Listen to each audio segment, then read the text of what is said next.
I'm Tony with Tony TV, the place to be for those of you who are ready to become an ecotarian. So what is an ecotarian? An ecotarian is someone who eats for the sustainability of their body and their planet. The word sustainability is being used a lot these days, but what does it really mean?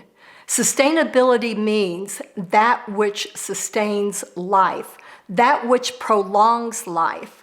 And as we all are aware of, most of us anyway, we are aware that we have not been sustaining life for our bodies or our planet, because there really is no separation. Most of us realize that our planet is going through great changes these days. Everything from global warming, everything from, every environmental crisis that you can possibly even imagine. California, as we know, is going through a great drought these days.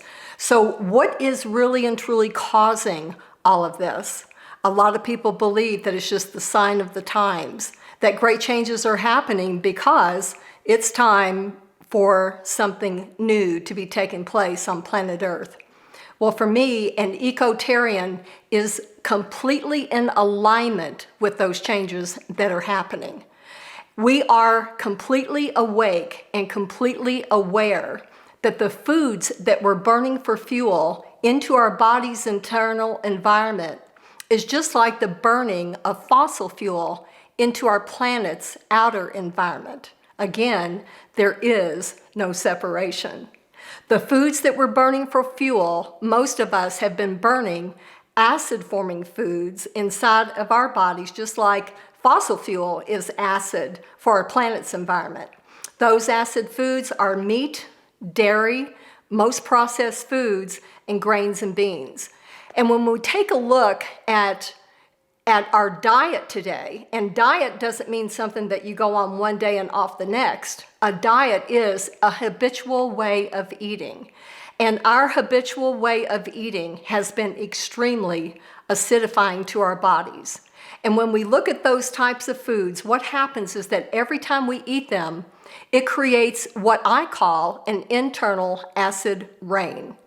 Every time we eat acid-forming foods, it creates a type of an ash, just like fossil fuel creates a type of ash when it comes down upon our planet's environment, creating acid rain.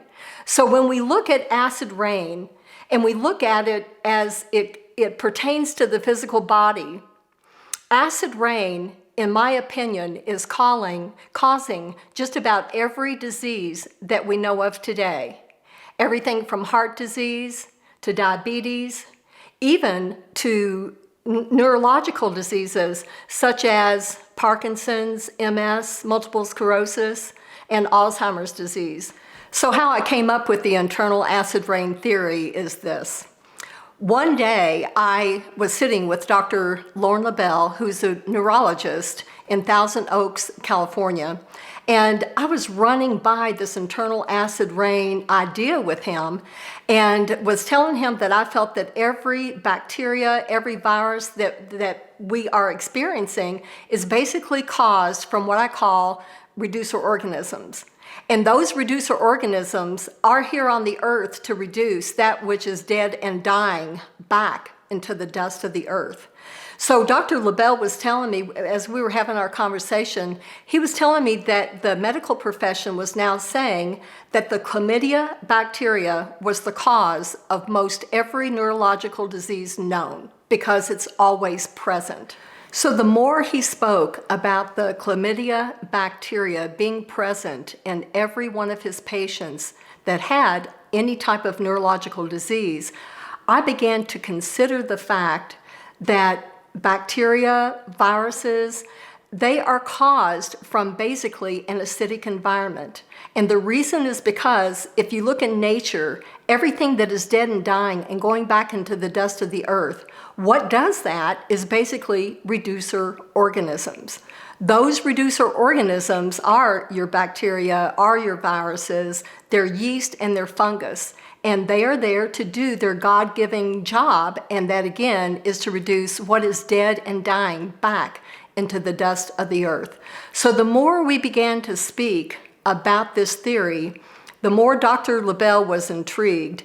And so I asked him, I said, is there any way to test what the pH of the brain terrain is? And he said, no problem. He said the cerebral spinal fluid is in fact the brain's water supply, and that water supply should have a pH of 7.35 to 7.4, which is the pH of blood. So after a couple of months, he did spinal taps on about 22 of his patients, and he tested the pH of that cerebral spinal fluid as he tested them. And what he had to say was so verifying to this theory called the internal acid rain theory. And what he said was this. He said, after testing these patients, these 22 patients, and testing the pH of their cerebral spinal fluid, to my amazement, Tony was right. They all had an internal pH of 5.5, the pH of internal acid rain. This internal acid rain was substantiated by him, and if we can just take a look at all of the different foods that we have been eating and the foods that are causing this internal acid rain, and take a look how we're actually doing it to ourselves and how we're actually doing it to our planet by burning the wrong types of food for fuel, we will become awakened to the fact that there really and truly is no separation. No separation between us and nature, and no separation between our outer internal environment and what's happening to our planet these days and to our body's internal environment. So I invite every one of you to become a part of Tony's blog. And so what I'm going to be covering next in our blogs are Tony's top 10 tips. Those top 10 tips are the tips that will help you to understand how to become more alkaline and how to become less acidic. And let's alkalize our world, our internal world, and our planet at large. So I invite you right now to join in on this incredible movement that I call the Ecotarian Revolution, because I truly believe that it's a movement whose time has come.